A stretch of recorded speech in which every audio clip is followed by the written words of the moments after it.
Adobe premier প্রোর এই লেসনে আমরা দেখব প্রত্যেকটি প্রজেক্ট প্যানেল এবং ওয়ার্কস্পেসগুলো কিভাবে সাজানো আছে।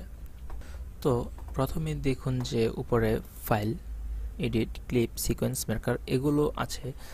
তো এগুলো ফাইল থেকে যদি আমরা কোনো নিউ প্রজেক্টে যাই, তো আমরা নতুন কোনো প্রজেক্ট নিতে হলে নিউ প্রজেক্ট মানে ফাইল থেকে নিউ প্রজেক্ট নিতে পারবো বা নিউ সিকোয়েন্স নিতে পারবো। প্রজেক্ট এবং সিকোয়েন্স এগুলো আসলে কি, এগুলো আমরা যখন কাজ করব তখন আপনি নিজেই বুঝতে পারবেন যে প্রজেক্ট এবং সিকোয়েন্স আসলে কি। এখানে অনেকগুলো অপশন আছে, এগুলো আমরা বিস্তারিত পরে জানবো ধীরে ধীরে। আমরা এখন দেখব যে এই প্যানেলগুলো আসলে কি, কোথায় কি কাজ করা হয়। এখানে দেখুন যে ইম্পোর্ট মিডিয়া টু স্টার্ট, এই প্যানেলটির নাম হচ্ছে যে প্রজেক্ট।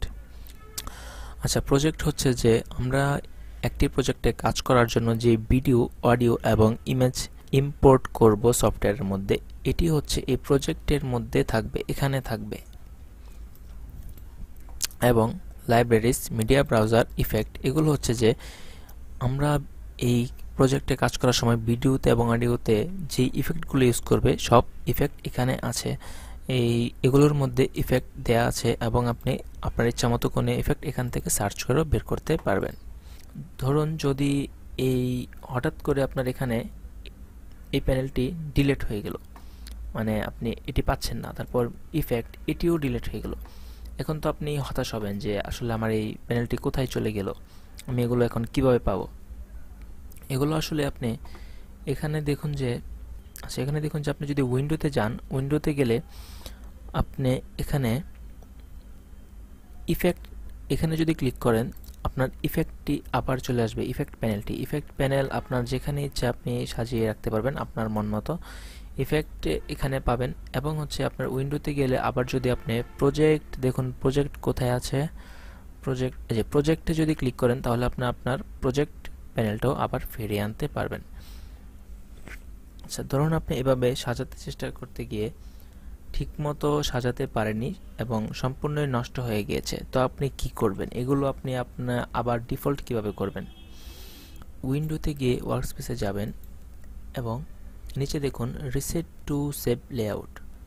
এই লেআউট আপনার যে ওয়ার্কস্পেসটি ছিল এটি আপনি আবার রিসেট করতে পারবেন। রিসেটে দিলেই দেখুন আপনার সব কিছু আগের মতো হয়ে গেছে, এখন আপনি আবার কাজ শুরু করতে পারবেন। তো এগুলো আমরা আস্তে আস্তে সবগুলোই জানবো। আর এখানে হচ্ছে টাইমলাইন। টাইমলাইন হচ্ছে যে আমরা যে ভিডিওতে কাজ করব এই টাইমলাইনের মধ্যেই মূলত কাজটি হবে। এই টাইমলাইনের মধ্যে ভিডিও, অডিও, ইমেজ সব কিছু ইম্পোর্ট করব, ড্র্যাগ করে নিয়ে আসবো এবং এগুলো দিয়েই কাজ হবে। যখন আমরা কাজ করব তখন আপনি দেখলে নিজেই বুঝবেন। এবং উপরে এখানে হচ্ছে যে আমরা যে সিকোয়েন্সে কাজ করব, সিকোয়েন্সের যে ভিডিও আউটপুটটি এটা আমরা এখানে দেখতে পাবো। এবং আমার যেই ভিডিওটা নিয়ে আসবো এটি যদি আমি ওপেন করি তাহলে এখানে সোর্স ক্লিপের মধ্যে আমরা একটি ভিডিও দেখতে পারবো এবং যে কোনো ইফেক্ট ইউজ করলে ইফেক্ট কন্ট্রোল থেকে আমরা এটি কন্ট্রোল করতে পারবো। এবং অডিও ক্লিপ এরকম আরও অনেকগুলো প্যানেল আপনি উইন্ডো থেকে পাবেন, যেগুলো আপনি কাজ করতে আপনার সুবিধার্থে আপনি নিয়ে নিতে পারবেন। এখানে আমরা ধীরে ধীরে এগুলো সবগুলো সম্বন্ধেই আলোচনা করব। এবং এখন যেটি দেখাবো যে এই যে উপরে assembly, editing, colour, effect, audio এগুলো আসলে কি। যদি এরকম হয় যে আপনি এখন ভিডিও এডিটিং করবেন, যেগুলো বেসিক এডিটিং, ধরেন যে ভিডিও কাটবেন তারপর সিকোয়েন্স ওয়াইজ সাজাবেন, আপনার ইচ্ছা মতো কাটাকাটি করবেন, তো এডিটিংয়ে থাকলেই আপনার এভাবে সুবিধা হবে।